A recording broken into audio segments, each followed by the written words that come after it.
ಮುಖ್ಯಮಂತ್ರಿಯವರಿಗೆ ನಾನು ಪತ್ರ ಬರೆದಿದ್ದೇನೆ ಮತ್ತು ಮಾಜಿ ಪ್ರಧಾನಮಂತ್ರಿಗಳಾದಂಥ ಸನ್ಮಾನ್ಯ ದೇವೇಗೌಡರು ಕೂಡ ಬರೆದಿದ್ದಾರೆ.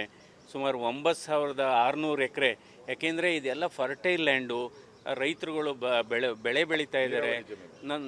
ನಂತರ ಇನ್ನೊಂದೇನಾಗಿದೆ, ಈಗ ಆಲ್ರೆಡಿ ನೋಡಿ, ರಾಮನಗರ ಜಿಲ್ಲೆ ಸಿರಿಕಲ್ಚರು ರೇಷ್ಮೆನಲ್ಲಿ ಮೊದಲನೇ ಸ್ಥಾನದಲ್ಲಿತ್ತು, ಈಗ 2ನೇ ಸ್ಥಾನಕ್ಕೆ ಬಂದಿದೆ. ಈಗ ಯಾಕೆಂದರೆ ಭೂಮಿ ಅನ್ನೋದು ಅವರು ತಲೆತಲಾಂತರಕ್ಕೆ ಇರತಕ್ಕಂಥ ಒಂದು ಸ್ವತ್ತು. ಈಗಾಗಲೇ ಹಲವಾರು ರೈತರು, ನಾವು ಬೆನ್ನೆಲುಬು ಅಂತೀವಿ, ರೈತರು ನಮ್ಮ ದೇಶದ ಇದು ಬೆನ್ನೆಲುಬು ಅಂತ ನಾವು ಪದೇ ಪದೇ ಹೇಳ್ತಾ ಇದ್ದೀವಿ. ಅವ್ರ ಬೆನ್ನನ್ನು ಮುರಿಬಾರ್ದು. ಅಂದರೆ ರೈತರೇ ಬೇಡ ಅಂದಾಗ ಇದು ಏನಕ್ಕೆ ಬೇಕು?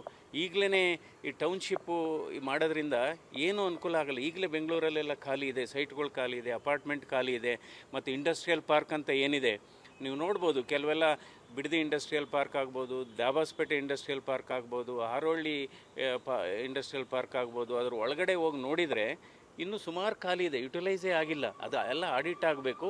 ಅಂದರೆ ಹಿಂದೆ ಕೂಡ ಇದೇ ರೀತಿ ಆಗಿತ್ತಂತೆ, ಏನು ಇಲ್ಲಿ ಸ್ವಾಧೀನ ಪಡಿಸ್ಕೋಬೇಕು ಅನ್ನುವ ಉದ್ದೇಶ ಇತ್ತು ಅಂತ. ಆವಾಗ ರೈತರು ಪ್ರತಿಭಟನೆ ಮಾಡ್ತಾರೆ, ಆಗ ಬಿಟ್ಟಾಯಿತು. ಸೊ ರೈತರು ವಿರುದ್ಧ ಆಗಬಾರ್ದು.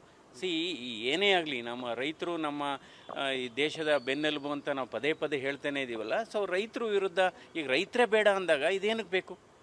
ಸೊ ಇದನ್ನು ಕೈ ಬಿಡಬೇಕು ಅಂತ ನಾವು ಸರ್ಕಾರವನ್ನು ಆಗ್ರಹಿಸ್ತೀವಿ. ಇದೇ ಅಂಶಗಳನ್ನ ಇಟ್ಕೊಂಡು ಸರ್, ಇಷ್ಟೆಲ್ಲ ಅಂಶಗಳು ನೀವು ಹೇಳೋದ್ರಲ್ಲ ಸರ್, ಇಷ್ಟೆಲ್ಲ ಅಂಶಗಳು ಕುಮಾರಸ್ವಾಮಿ ಅವ್ರಿಗೆ ಗೊತ್ತಿರಲಿಲ್ಲ, ಯಾಕೆ ಮಾಡಿದ್ರು ಅಂತ ಕುಮಾರಸ್ವಾಮಿ ವಿರುದ್ಧನೇ ಇಲ್ಲ ತಿರುಗಿಸ್ತಾ ಇರುವಂಥದ್ದು ಸರ್. ಕುಮಾರಸ್ವಾಮಿಯವರು ಮಾಡಬೇಕು ಅನ್ನುವ ಪ್ರಸ್ತಾಪನೆ ಇತ್ತು, ಆದರೆ ರೈತರು ಪ್ರತಿಭಟನೆ ಮಾಡಿದಾಗ ಬಿಟ್ಟರು. ಈಗಲೂ ಅಷ್ಟೇ, ಈಗಲೂ ರೈತರು ಪ್ರತಿಭಟನೆ ಮಾಡ್ತಾ ಇದ್ದಾರೆ, ಇವರು ಬಿಡಲಿ. ಈಗ ಅವ್ರು ಬಿಟ್ಟರು, ಈಗ ಇವರು ಬಿಡಲಿ. ಒಳ್ಳೆ ಬೆಲೆ ಕೊಡಿಸ್ತೀವಿ ಅನ್ನೋದು ಕೂಡ ಹೇಳ್ತಿದ್ದಾರೆ ಸರ್. ನೋಡಿ, ಈಗ ಎಷ್ಟೋ ಜನ ನೋಡ್ಬೋದು, ಈ ಜಮೀನು ಮಾಲೀಕರು ಈಗ ದುಡ್ಡಿನ ಹಾಸಿಗೆ ಒಂದು ಸರಿ ಕೊಟ್ಟರೆ ಅವರ ನೆಕ್ಸ್ಟ್ ಜನ್ರೇಷನ್ನು, ಮುಂದಿನ ಜನ್ರೇಷನ್ನು ಅದೇ ಎಲ್ಲೋ ಒಂದು ಕಂಪ್ನಿನಲ್ಲಿ ಗಾರ್ಡಾಗಿ, ಸೆಕ್ಯೂರಿಟಿ ಗಾರ್ಡಾಗಿ ಕೆಲಸ ಮಾಡಬೇಕಾಗತ್ತೆ ಯಾವಾಗಲೂ. ಯಾಕೆಂದರೆ ಭೂಮಿ ಅದು ಯಾವಾಗಲೂ ಯಾವುದು ಕದಿಯಲಾಗದ ಒಂದು ಸಂಪತ್ತು. ಅಂದರೆ ಈ ಸೂರ್ಯಚಂದ್ರ ಇರೋ ತನಕ ಅದ್ರ ಸಂಪತ್ತು ಎಲ್ಲ ಜನ್ರೇಷನ್ಗೂ ಇರುತ್ತೆ.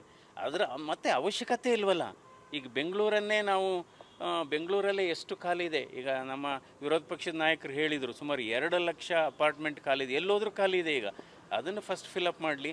ಇಂಡಸ್ಟ್ರಿಯಲ್ ಪಾರ್ಕ್ಗಳು ಎಕ್ಸಿಸ್ಟಿಂಗ್ ಏನಿದೆ ಅದನ್ನು ಫಿಲಪ್ ಮಾಡಲಿ. ಸೊ ಆ ರೀತಿ ಅದರಿಂದ ರೈತರು ಬೇಡ ಅಂದಮೇಲೆ ಬಿಟ್ಬಿಡಬೇಕು.